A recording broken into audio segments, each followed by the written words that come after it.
J'ai entendu sa meilleure amie la coacher. Dis-lui que tu as besoin d'espace et regarde-le s'effondrer. Quand elle a fait sa grande annonce, j'ai juste souri. Timing parfait. J'ai sorti ma lettre de mutation et j'ai dit, ça rend tout plus facile. Son expression suffisante a disparu. Avez-vous déjà vécu ce moment où quelqu'un pense vous jouer un tour parfait, mais que vous l'avez vu préparer son coup sur le tableau blanc depuis 3 semaines d'affilée? C'est exactement ce qui s'est passé lorsque ma femme a décidé de suivre les conseils de sa meilleure amie, avocate spécialisée dans les divorces, en annonçant une « pause » pour me rendre suffisamment désespéré pour me transformer en son mari idéal. L'ironie de la situation est presque poétique.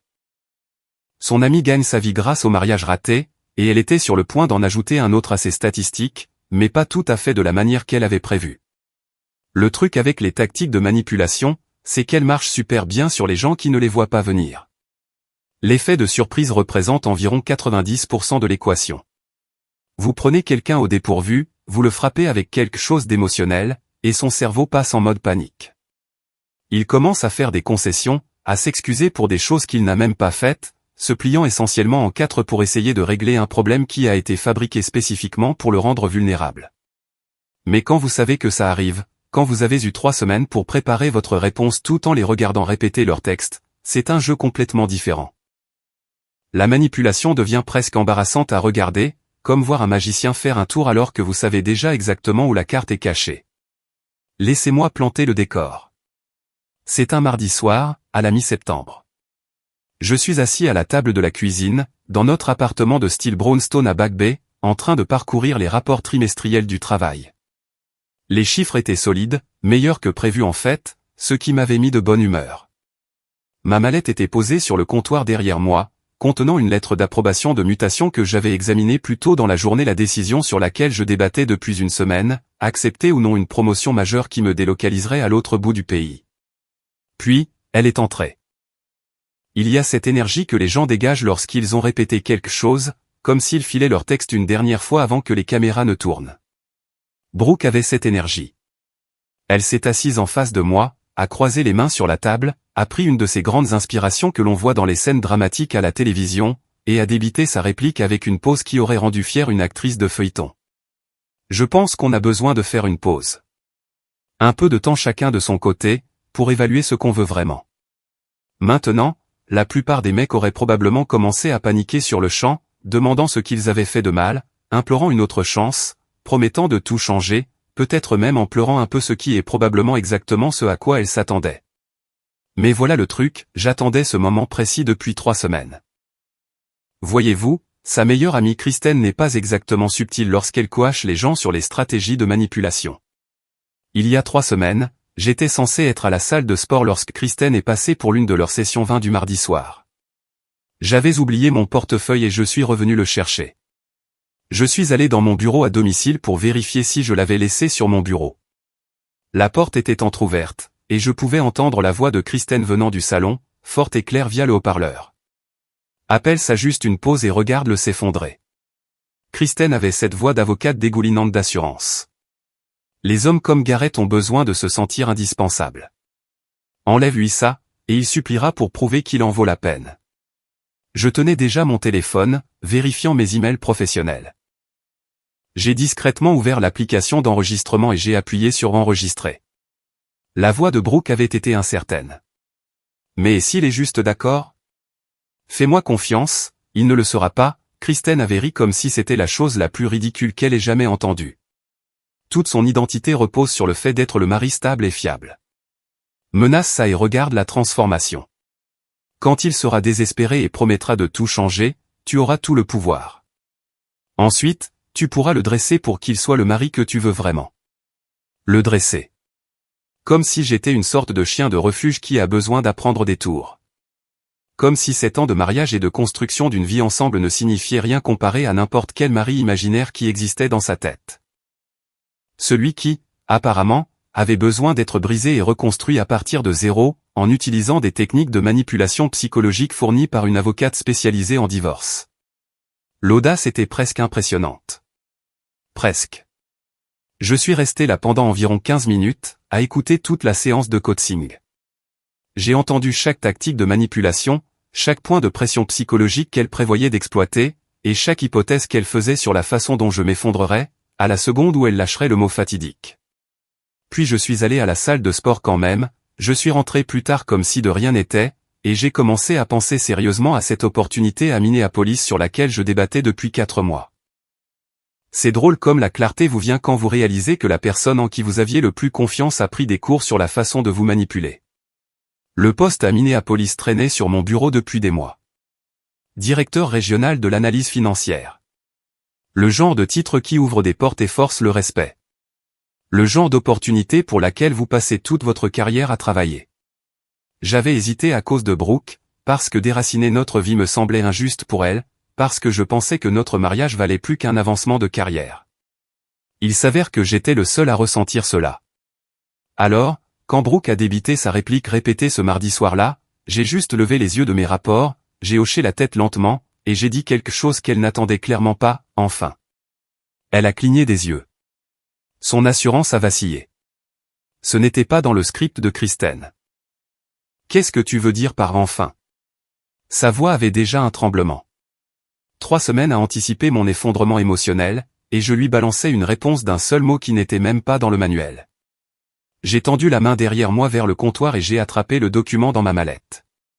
L'entête de notre siège social était visible même de l'autre côté de la table.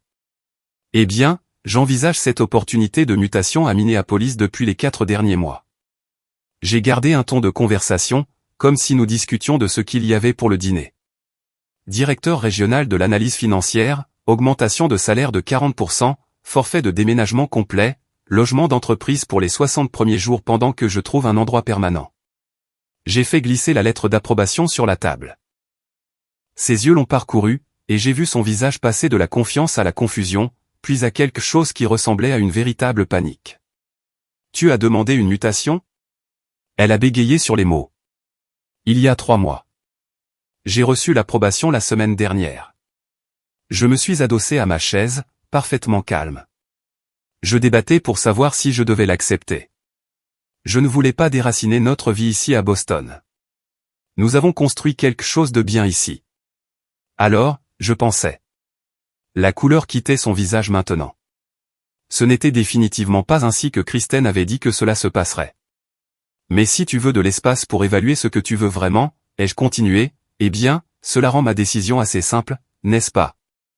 Mais je ne voulais pas dire. Elle a commencé à faire marche arrière immédiatement. Je veux dire, on pourrait arranger les choses. Arranger quoi exactement? Ai-je demandé. Tu viens de dire que tu veux une pause. Du temps séparé. Je te donne exactement ce que tu as demandé. En fait, je fais encore mieux. Tu auras tout l'espace dont tu as besoin, et je prendrai un nouveau départ à Minneapolis avec une opportunité de carrière dont je rêve depuis des années. Elle a ouvert la bouche, l'a fermée, l'a rouverte. Le script répété avait complètement disparu maintenant, remplacé par une confusion authentique. Ce n'est pas ce que je voulais dire quand j'ai dit pause. Vraiment? Parce que ça m'avait l'air assez clair. Tu veux de l'espace, du temps séparé pour comprendre les choses. Minneapolis nous donne amplement les deux. J'ai rassemblé mes papiers, y compris l'approbation de transfert. En fait, ça s'arrange mieux que je ne le pensais. Je m'inquiétais de te demander de déménager, mais maintenant je n'ai plus à gérer cette conversation. Tu ne peux pas juste partir. Et maintenant, il y avait une vraie panique dans sa voix. Pourquoi pas? Je l'ai regardé droit dans les yeux. Tu viens de me dire que tu veux une pause. Je ne te quitte pas, je respecte tes souhaits tout en poursuivant une opportunité incroyable. C'est vraiment une situation gagnant-gagnant quand on y pense. Je me suis levé et je me suis dirigé vers la cuisine pour prendre une bouteille d'eau dans le réfrigérateur. Ce mouvement décontracté a semblé la déstabiliser encore plus que mes paroles. Oh, et ne t'inquiète pas pour le timing, ai-je ajouté. Ils veulent que je commence dans 4 semaines. Cela nous donne beaucoup de temps pour régler la logistique. Que tu viennes avec moi, que tu restes ici pour ta pause, ou que nous partagions nos affaires en 2. 4 semaines? Sa voix s'est brisée. Ouais, programme accéléré pour les candidats expérimentés. Ils couvrent tous les frais de déménagement et fournissent un logement temporaire jusqu'à ce que je trouve un endroit permanent. J'ai bu une gorgée d'eau et je l'ai regardé. Tu devrais probablement appeler Kristen et la remercier pour le conseil. Sans son idée brillante de faire une pause, j'aurais peut-être refusé cette opportunité. L'expression sur son visage était absolument impayable. La femme confiante qui était entrée prête à exécuter une stratégie de manipulation avait complètement disparu, remplacée par quelqu'un qui réalisait clairement qu'elle venait de se piéger elle-même. 3 semaines de planification, des heures de coaching de son amie avocate, probablement des répétitions devant le miroir, tout cela s'est évaporé au moment où elle a réalisé que je ne suivais pas le scénario. « J'ai besoin de réfléchir à ça », a-t-elle dit faiblement. « Bien sûr que tu en as besoin. C'est à ça que servent les pauses, non ? À réfléchir. » Je me suis dirigé vers les escaliers. Je serai là-haut pour passer quelques appels. Minneapolis veut une confirmation finale d'ici demain matin. Et grâce à ton timing, je sais exactement quoi leur dire. Alors que je m'éloignais, je pouvais l'entendre composer frénétiquement un numéro sur son téléphone. Je n'avais pas besoin de deviner qui elle appelait. La brillante stratégie de Kristen venait de se retourner contre elle de façon spectaculaire, et elles le savaient toutes les deux. La meilleure partie ? J'étais sincèrement excité par l'opportunité de Minneapolis. Parfois, l'univers a une drôle de façon d'aligner les choses parfaitement. Le lendemain matin, je me suis réveillé au son de chuchotements étouffés et frénétiques en bas. Il était 7 heures du matin et Brooke était déjà au téléphone, ce qui signifiait une chose, le mode limitation des dégâts était pleinement activé. J'ai préparé mon café et je me suis dirigé vers mon bureau à domicile. J'avais 3 appels prévus avec les RH de Minneapolis pour discuter des détails de la réinstallation, et je voulais commencer tôt. La promotion était réelle. L'opportunité était légitime, et son petit numéro venait de rendre ma décision incroyablement facile. Vers 9 heures, elle est apparue dans l'embrasure de ma porte avec cette fausse attitude décontractée que les gens utilisent quand ils essaient de paraître nonchalants, mais qu'ils paniquent intérieurement. Alors, j'ai parlé à Kristen hier soir, a-t-elle commencé. Oh, celle qui te coache sur la psychologie relationnelle depuis un mois. Je n'ai pas levé les yeux de mon ordinateur portable, où je passais en revue l'organigramme de Minneapolis. Elle s'est figée. Qu'est-ce que tu veux dire, m'a coaché ? S'il te plaît. Je l'ai enfin regardé. Tu penses que je n'ai pas remarqué les changements soudains de personnalité ? Le timing stratégique, la déclamation répétée. Je me suis adossé à ma chaise. Je suis marié avec toi depuis 7 ans. Je sais quand tu es toi-même et quand tu suis le script de quelqu'un d'autre. Sa bouche s'est ouverte et fermée. Tu savais ? Je le sais depuis 3 semaines. J'ai entendu cette conversation téléphonique où Kristen expliquait comment reprendre le contrôle de notre mariage en me faisant te courir après. J'ai gardé ma voix égale. En fait, honnêtement, j'étais curieux de voir jusqu'où tu irais vraiment. La couleur a quitté son visage complètement. Donc, tu attendais juste ? J'examinais mes options. La mutation à Minneapolis était déjà sur la table. Je n'avais juste pas décidé si cela valait la peine de perturber notre vie ici. J'ai haussé les épaules. Il s'avère que tu as pris cette décision pour moi. Elle s'est assise lourdement sur la chaise en face de mon bureau. Ce n'est pas comme ça que ça devait se passer. Sans blague. Laisse-moi deviner ce que disait le script de Kristen. J'ai énuméré les points sur mes doigts. J'étais censé paniquer, te supplier de reconsidérer, promettre de changer, peut-être ajouter quelques bijoux coûteux ou des vacances romantiques pour te reconquérir. Elle n'a pas répondu, mais son expression disait tout. Voilà le truc avec les tactiques de manipulation, ai-je continué. Elles ne fonctionnent que sur les gens qui ne les voient pas venir.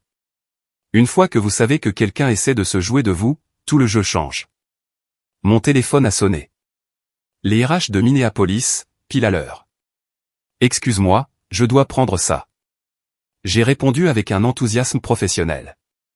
Bonjour. Ici Gareth Reed. Oui, absolument. Je suis prêt à aller de l'avant avec l'acceptation du poste. J'ai observé son visage pendant que je confirmais les dates de début, discutais des arrangements de logement dans le quartier de Linden Hills, et finalisais les détails du salaire. Ce n'était pas du bluff ou une menace.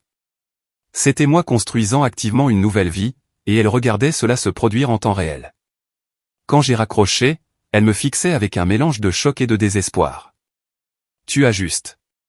Tu as vraiment accepté le travail. Pourquoi ne le ferais-je pas ? C'est une opportunité incroyable, un nouveau départ, et apparemment ma femme veut de l'espace pour se trouver. On dirait que le timing est parfait à tous points de vue. Mais et nous? Et notre mariage? Quoi, notre mariage? J'ai commencé à taper des notes de l'appel. Tu as dit que tu voulais une pause. Je te donne exactement ce que tu as demandé. J'ai fait une pause et je l'ai regardé. En fait, je devrais te remercier. Sans cette conversation, j'aurais peut-être laissé passer cette opportunité par égard pour toi. Elle est restée silencieuse un long moment. Et si je changeais d'avis? Et si je disais que je ne voulais plus de la pause? J'ai arrêté de taper et je l'ai regardé droit dans les yeux.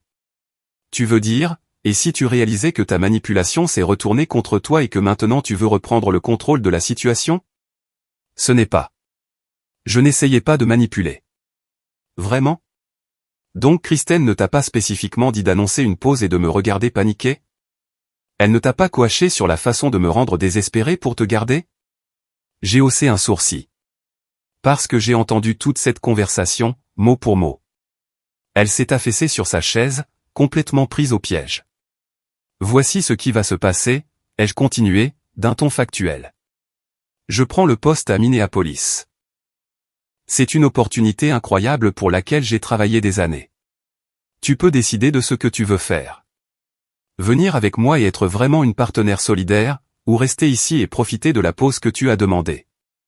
Ce sont tes options. Ce ne sont pas vraiment des choix, a-t-elle dit doucement. Bien sûr que si. Mais voilà le truc, j'en ai fini avec les jeux. J'en ai fini avec les tests. J'en ai fini de suivre des scripts écrits par des gens qui pensent que les relations sont une question de jeu de pouvoir et de manipulation. Mon téléphone a vibré avec un texto. Une entreprise de déménagement voulant programmer un devis. J'ai la première entreprise de déménagement qui vient jeudi après-midi pour une visite. La deuxième entreprise vient vendredi pour des devis comparatifs. Si tu veux faire partie de ce déménagement, tu dois décider maintenant. Pas après d'autres conversations avec Kristen. Pas après d'autres séances de planification stratégique. Maintenant. Elle me regardait comme si elle voyait une personne complètement différente. Tu es sérieux? Tu fais vraiment ça? Sérieux comme la mort. J'ai passé trop d'années à construire ma carrière pour laisser des jeux relationnels faire dérailler une opportunité comme celle-ci. Je me suis levé. Les conseils de Kristen t'ont coûté la chance d'avoir le contrôle de cette situation. Maintenant, c'est à toi de décider si cela t'a coûté ton mariage aussi. Je me suis dirigé vers la porte, puis j'ai marqué une pause. Oh, et quand tu lui parleras aujourd'hui et nous savons tous les deux que tu le feras, dis-lui que les tactiques de manipulation fonctionnent dans les deux sens. La différence, c'est que la mienne a réellement réussi. En sortant, je pouvais déjà l'entendre attraper son téléphone. C'était lors du deuxième round de l'imitation des dégâts. Dommage pour elle deux, j'avais déjà 3 coups d'avance. Le jeudi après-midi, la première entreprise de déménagement avait terminé sa visite, et j'avais leur estimation en main. Les cartons étaient commandés et arriveraient vendredi. J'avais un calendrier détaillé qui prenait forme pour ma réinstallation. Brooke, quant à elle, était passée par ce que je ne peux décrire que comme les 5 étapes du deuil de la manipulation. D'abord est venu le déni. Elle a passé la soirée de mardi et tout le mercredi à agir comme si rien n'avait changé, préparant le dîner, essayant d'entamer des conversations normales sur les projets du week-end. Quand je lui ai rappelé mercredi soir que nous devions décider quels meubles restaient et lesquels partaient, la réalité a commencé à la frapper. Le jeudi matin a apporté la colère. Tu ne peux pas juste déraciner toute notre vie à cause d'une seule conversation, a-t-elle crié pendant que j'étais dans la chambre à trier des vêtements en pile. C'est de la folie. Je ne déracine pas notre vie, ai-je répondu calmement, en plaçant des chemises dans un carton étiqueté Minneapolis. J'accepte une promotion qui représente des années de travail acharné. C'est toi qui voulais de l'espace pour réfléchir. Ce n'est pas ce que je voulais dire. Alors tu aurais dû dire ce que tu voulais dire au lieu de suivre un script venant de quelqu'un qui se fait de l'argent sur les mariages détruits. Elle n'a eu aucune réponse à cela. Le jeudi après-midi, les déménageurs sont arrivés pile à l'heure. 2 gars avec des porte-blocs marchant dans notre appartement, faisant l'inventaire, posant des questions sur le calendrier et la destination. C'était la visite de la première entreprise. Brooke nous suivait de pièce en pièce, devenant de plus en plus désespéré à mesure que la réalité devenait concrète. Quand nous sommes arrivés dans la chambre, l'un des déménageurs a demandé « Serez-vous tous les deux là pour la livraison à Minneapolis ?» J'ai jeté un coup d'œil à Brooke, puis au déménageur. Je serai certainement là. Je suis encore en train de confirmer s'il s'agit d'un seul ménage ou si nous devons diviser l'inventaire en 2 livraisons séparées. Le déménageur a hoché la tête et a pris une note. Le visage de Brooke est devenu pâle. Avoir des étrangers témoins de l'incertitude de son mariage était apparemment plus réel que n'importe quelle conversation que nous avions eue. Après le départ des déménageurs avec leurs mesures et la promesse d'envoyer leur devis par email avant la fin de la journée, Brooke a fini par s'effondrer. Tu ne peux pas juste faire exploser toute notre vie pour une seule conversation. La colère était de retour, mais en dessous se trouvait une peur véritable. J'étais dans le salon, commençant à trier des livres en pile. Je ne fais rien exploser. J'accepte une promotion que j'ai méritée. C'est toi qui as dit que tu voulais de l'espace pour réfléchir à ce que tu voulais vraiment. C'est de la folie. J'ai levé les yeux de l'étagère. Non, ce qui est fou, c'est de suivre les conseils de quelqu'un qui profite des mariages détruits au lieu d'avoir une conversation honnête avec son mari. Avant qu'elle ne puisse répondre, la sonnette a retenti. Nous savions tous les deux qui c'était. Brooke est allé répondre, et quelques instants plus tard, Kristen est entrée comme si les lieux lui appartenaient, rayonnant de cette énergie d'avocate confiante qui lui servait probablement bien dans les tribunaux, mais qui était sur le point de se heurter à la réalité dans mon salon. Gareth, nous devons parler de cette réaction excessive. J'ai posé le livre que je tenais et je me suis tourné pour lui faire face. Réaction excessive? J'accepte une opportunité de carrière. Ça s'appelle prendre des décisions de vie intelligentes. Tu jettes ton mariage à la poubelle parce que Brooke voulait se sentir plus appréciée. Kristen a croisé les bras. Tu as été émotionnellement distant pendant des mois. Elle voulait juste un peu de reconnaissance. Cette réponse nucléaire prouve que tu n'es pas assez mature pour gérer le mariage. J'ai presque ri. Laisse-moi t'arrêter tout de suite. J'ai entendu toute la séance de coaching il y a 3 semaines. L'assurance de Kristen a vacillé juste un peu, mais je l'ai vue. Celle où tu as dit à ma femme de me manipuler pour me rendre désespéré, ai-je continué. Celle où tu as dit que les hommes comme moi ont besoin de se sentir indispensables, et que me regarder m'effondrer lui donnerait le pouvoir dans la relation. Le visage de Kristen est passé de confiant à prudent. J'essayais juste de l'aider. Tu es avocate spécialisée dans les divorces. Tu gagnes ta vie quand les mariages échouent, et tu as coaché ma femme sur des tactiques de manipulation psychologique. J'ai secoué la tête. Ce n'est pas de l'amitié. C'est du sabotage avec le sourire. J'essayais de l'aider à se sentir apprécié en lui apprenant à mentir et à manipuler au lieu d'avoir une conversation honnête. C'est ça ta définition de l'aide?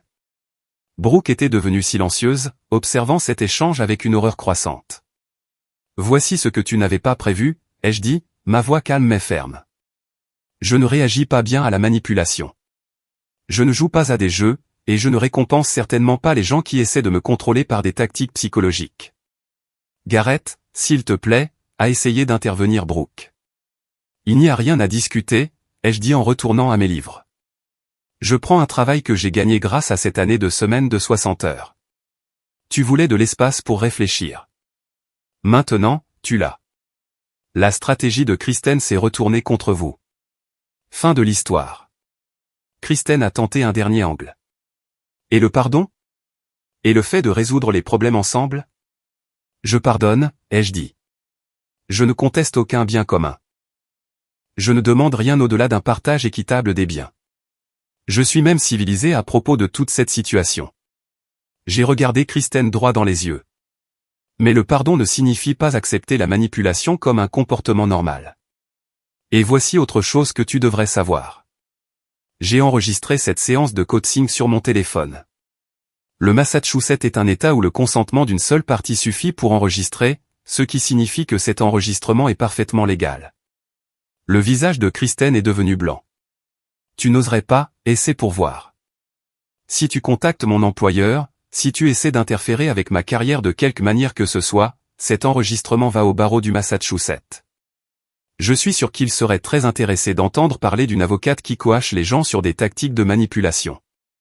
Elle est partie sans un mot de plus. Brooke m'a fixé. Tu nous as enregistrés? J'ai enregistré quelqu'un dans ma propre maison en train de discuter de la façon de me manipuler psychologiquement. Il s'avère que ce n'est pas seulement légal, c'est probablement la décision la plus intelligente que j'ai prise ce jour-là. Le vendredi a apporté l'étape du marchandage. Brooke avait clairement passé la nuit de jeudi à faire une véritable réflexion, essayant de traiter ce qui se passait. Elle m'a trouvé dans la cuisine vendredi matin, en train d'examiner les devis de l'entreprise de déménagement sur mon ordinateur portable, devant un café. J'avais imprimé les 2 devis arrivés pendant la nuit et je les comparais côte à côte. J'ai réfléchi à ce que tu as dit, a-t-elle commencé, sur le fait de te montrer qui je suis vraiment. Ah oui? J'ai encerclé l'estimation la plus basse avec mon stylo, puis j'ai pris une note sur la 2e entreprise qui venait cet après-midi pour sa visite. J'ai réalisé que je laissais trop les autres m'influencer. Pas seulement Kristen, mais ma mère, mes sœurs, même les réseaux sociaux. J'ai perdu de vue ce que je voulais vraiment par rapport à ce que je pensais devoir vouloir. C'était plus de conscience de soi qu'elle n'en avait montré depuis des semaines.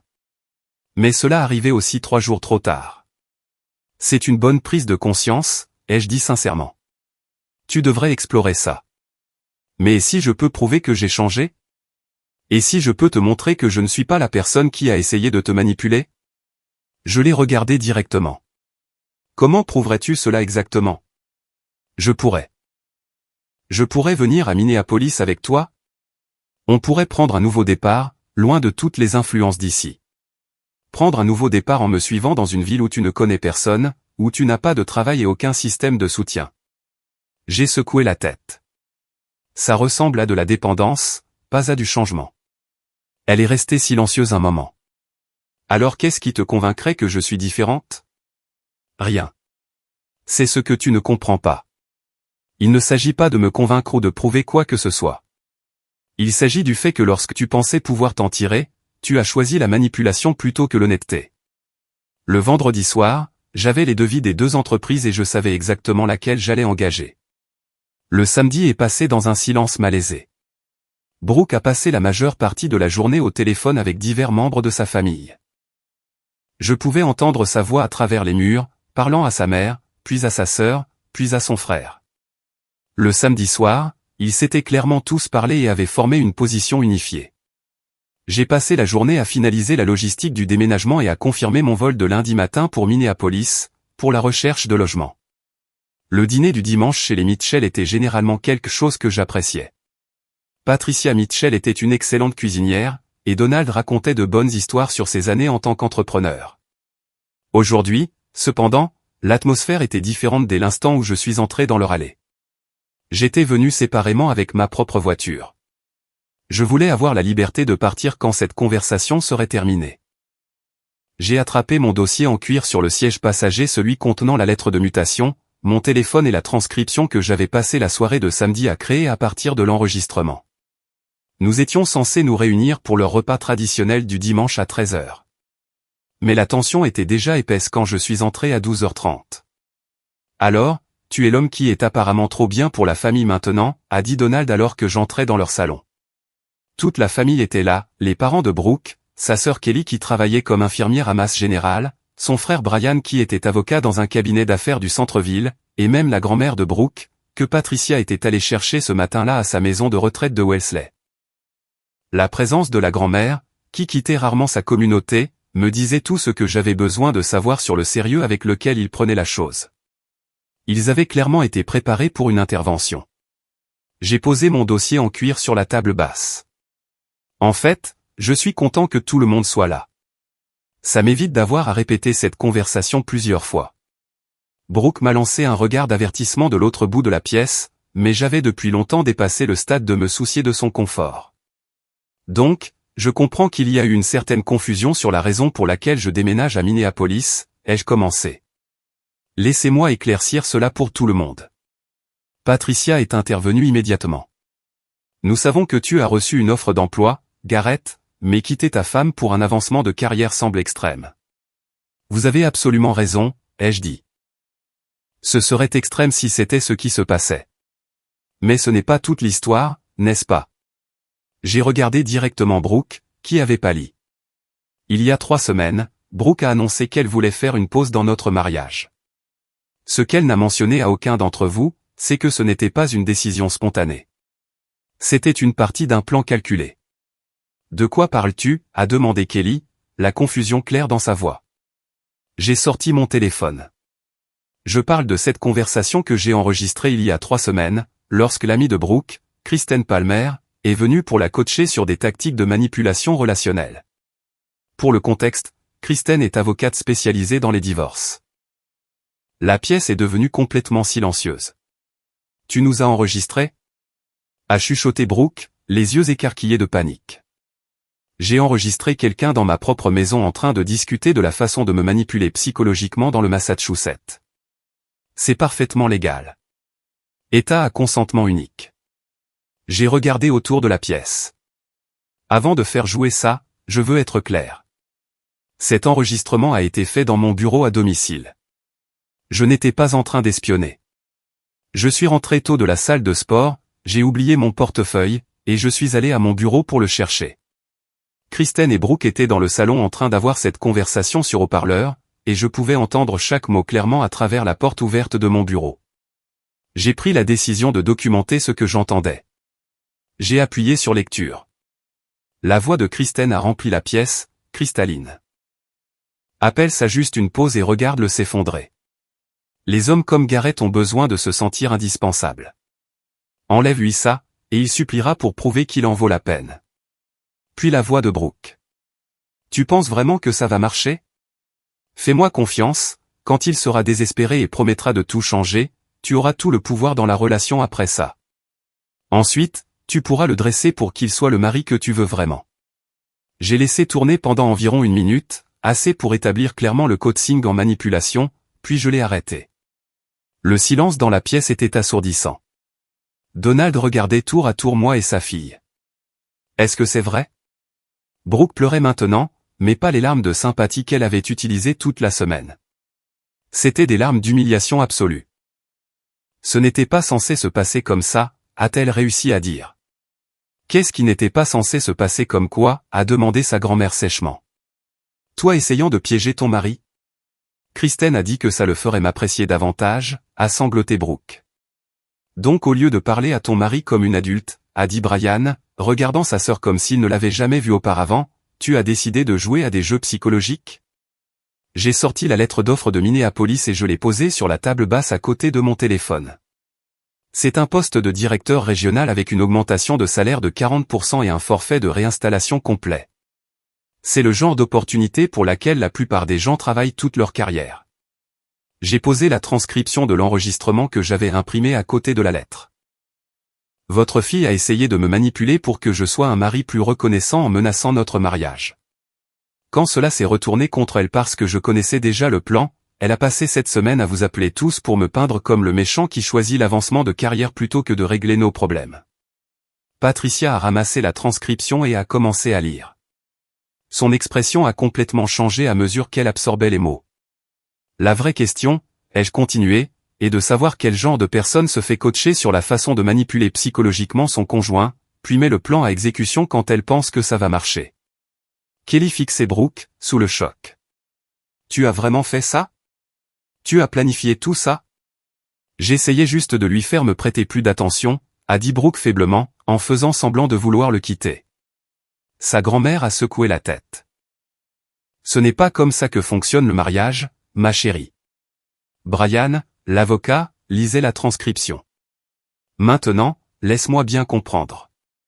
Ton amie Kristen Palmer, une avocate en divorce, t'a coaché sur des tactiques de manipulation. Elle a dit que ça aiderait, a chuchoté Brooke. Aider à détruire ton mariage, apparemment, a dit Patricia doucement. Je me suis levé et j'ai rassemblé mes documents. Les déménageurs viennent mercredi.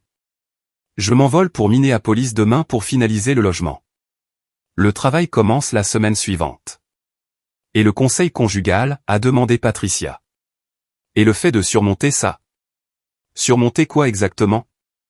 Le fait qu'elle a essayé de me manipuler ou le fait qu'elle s'est fait prendre ? J'ai secoué la tête. Certaines lignes, une fois franchies, ne peuvent plus l'être dans l'autre sens. Brooke a regardé autour de la pièce désespérément. La famille qui était prête à me faire honte pour l'avoir abandonnée la regardait maintenant comme si elle était une étrangère. S'il te plaît, m'a-t-elle chuchoté. Ne pars pas comme ça. Je ne pars pas comme quoi que ce soit, ai-je dit calmement. J'accepte une promotion que j'ai méritée et je commence un nouveau chapitre de ma vie. C'est toi qui as dit que tu voulais une pause pour bien réfléchir. Je me suis dirigé vers la porte, puis je me suis retourné une dernière fois. Pour ce que ça vaut, j'espère que tu trouveras ce que tu veux vraiment au lieu de laisser ton ami décider pour toi. En marchant vers ma voiture, je pouvais entendre la discussion familiale éclater derrière moi. Plus de voix en colère dirigées contre moi, mais des voix confuses et déçues dirigées contre elle. Le lundi matin est arrivé tôt, mais j'étais prêt. Mon vol de 7 heures pour Minneapolis signifiait quitter l'appartement à 5h30. J'avais emballé tout ce dont j'avais besoin pour une semaine de recherche de maison, ordinateur portable, tablette avec des annonces immobilières enregistrées, dossier de documents financiers pour les demandes de location, 3 costumes pour les réunions avec la nouvelle équipe, et des chaussures de course parce que je n'allais pas laisser un changement de vie majeur faire dérailler ma routine. Brooke avait insisté pour me conduire à l'aéroport Logan, et j'avais accepté. Une partie de moi se demandait si elle espérait une scène de réconciliation de dernière minute, un moment dramatique où je changerais d'avis sur le trottoir et déciderais de rester. Le trajet en voiture était silencieux, pas le silence confortable de deux personnes qui n'ont pas besoin de remplir chaque instant avec des mots. C'était le silence lourd de deux personnes qui n'avaient plus rien à dire. Aux déposes minutes du terminal, elle a finalement parlé. Et si je venais à Minneapolis dans quelques mois, après avoir eu le temps de travailler sur moi-même? Envisagerais-tu de recommencer? Je l'ai regardé une dernière fois. Vraiment regardé. La femme que j'avais épousée il y a 7 ans, la femme avec qui j'avais prévu de passer ma vie. La femme qui avait choisi la manipulation plutôt que l'honnêteté quand elle pensait pouvoir s'en tirer. Si tu dois travailler sur toi-même, fais-le pour toi. Pas pour me reconquérir. Alors c'est tout? 7 ans de mariage, juste fini? 7 ans se sont terminés il y a 3 semaines quand tu as choisi de suivre les conseils de Kristen au lieu d'avoir une conversation honnête avec ton mari. J'ai pris mon bagage à main et ouvert la porte de la voiture. Prends soin de toi, Brooke. En marchant vers l'entrée du terminal, je ne me suis pas retourné. Pas parce que j'essayais de marquer un point, mais parce que je pensais déjà aux annonces immobilières sur ma tablette, à la réunion prévue plus tard dans la semaine, au nouveau chapitre qui était sur le point de commencer. La semaine à Minneapolis a été productive. Dès mardi après-midi, j'avais vu 8 propriétés avec un agent immobilier nommé Janet, qui se spécialisait dans la réinstallation de cadres. Elle m'avait récupéré à mon logement d'entreprise dans un SUV argenté, et nous avions sillonné la ville, regardant tout, des condos du centre-ville aux maisons de banlieue. Jeudi, j'avais trouvé une maison à Linden Hills 3 chambres avec un bureau à domicile et une vue sur le parc, parquet partout, cuisine rénovée avec comptoir en granit et appareil en acier inoxydable, et un garage pour 2 voitures qui pouvait réellement contenir 2 voitures, ce qui est apparemment un luxe dans certaines régions du pays. La cour arrière avait un chêne mature et assez d'espace pour un barbecue. J'ai signé le bail vendredi matin, serré la main du gestionnaire immobilier, et pris un vol de retour le soir même pour Boston. Les 2 semaines suivantes sont passées dans un flou de logistique. Brooke et moi avons trié 7 ans d'affaires accumulées avec une efficacité mécanique. Les photos de mariage sont allées dans un carton que ni l'un ni l'autre ne voulait gérer. Les meubles ont été divisés en fonction de qui avait acheté quoi. Les choses que nous avions achetées ensemble ont été partagées en 2 ou vendues. Elle a gardé le canapé. J'ai gardé la table à manger. Aucun de nous ne voulait du lit. Les déménageurs sont venus le mercredi comme prévu. 2 camions cette fois, puisque nous avions décidé de livraisons séparées. Ces affaires resteraient à Boston.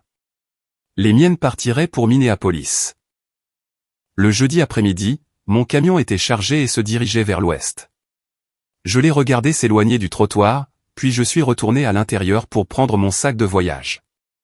Une nuit de plus dans l'appartement, puis je suivrai le camion avec ma propre voiture. J'ai suivi le vendredi matin, conduisant ma voiture sur les 1600 km vers ma nouvelle vie.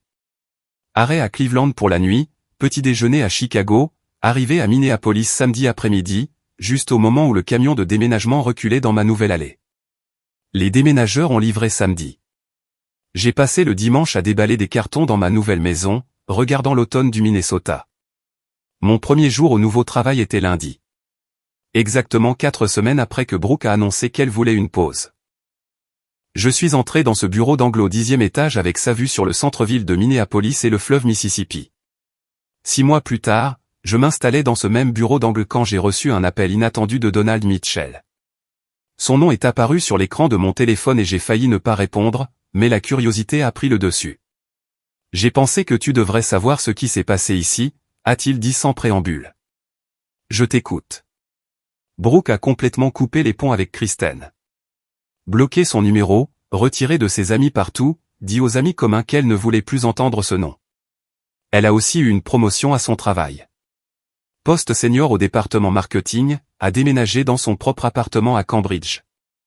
Un studio avec vue sur la rivière Charles. Tant mieux pour elle. Je le pensais vraiment. Kristen, par contre. C'est une autre histoire. Il a fait une pause, et je pouvais l'entendre prendre une respiration. Le bruit a couru sur ce qu'elle a fait. L'enregistrement a fait le tour de leur cercle social. Quelqu'un l'a partagé lors d'un dîner.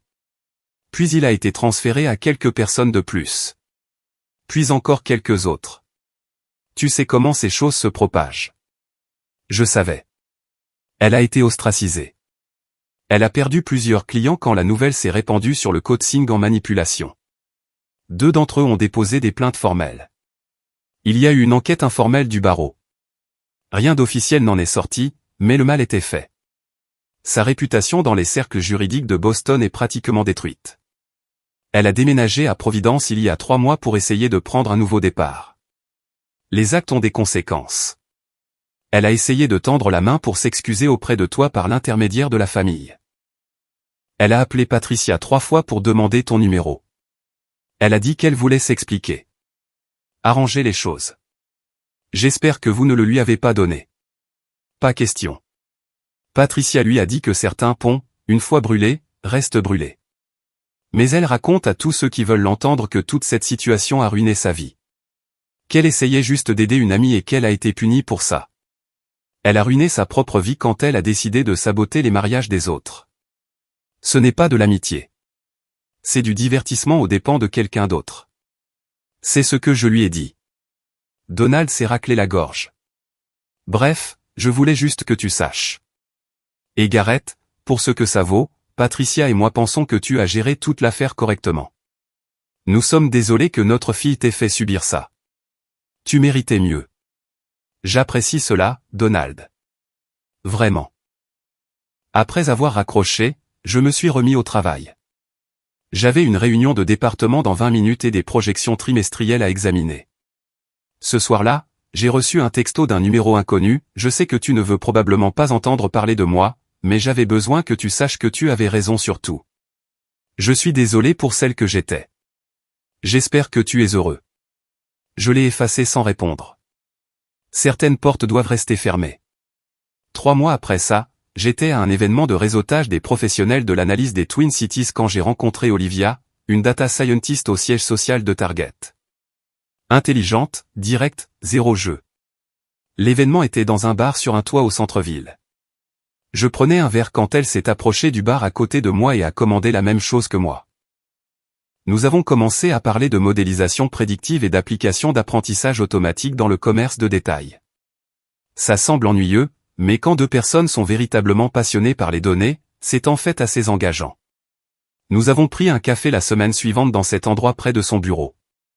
Puis un dîner la semaine d'après dans un restaurant qu'elle voulait essayer. Au 3e rendez-vous, je savais que c'était différent. Elle disait ce qu'elle pensait. Elle posait des questions directes et donnait des réponses directes. Quand elle n'était pas d'accord avec quelque chose que je disais, elle me le disait au lieu de le garder pour une future dispute. C'était rafraîchissant d'une manière dont je ne savais pas que j'avais besoin. 8 mois après mon déménagement à Minneapolis, j'ai croisé Brian Mitchell lors d'une conférence financière à Chicago. Il était là pour représenter son cabinet. Nous avons déjeuné ensemble. Brooke va mieux, a-t-il dit. Elle va vraiment mieux. Pas le genre faux où elle attend juste que tu remarques. C'est bon à entendre. Elle m'a demandé de te dire qu'elle ne te contactera plus. Elle a dit qu'elle comprend enfin pourquoi tu es parti. J'ai hoché la tête. J'apprécie ça. Pour ce que ça vaut, toute ma famille pense que tu as bien géré la situation. Papa parle encore de ces rapports trimestriels que tu lui as envoyés. Il dit que tu es la seule personne qui a jamais expliqué les portefeuilles d'investissement d'une manière qui avait du sens. Ça m'a fait rire. Dis-lui que je lui passe le bonjour. Je le ferai. Brian a hésité. Tu es heureux là-bas. J'ai pensé à mon bureau d'angle, à ma maison à Linden Hills, à Olivia, et à nos projets de rendre visite à sa famille dans le Wisconsin le mois prochain, à la promotion qu'on venait de m'offrir pour superviser toute la région du Midwest. Ouais, ai-je dit. Je le suis vraiment. Nous nous sommes serrés la main et sommes partis chacun de notre côté.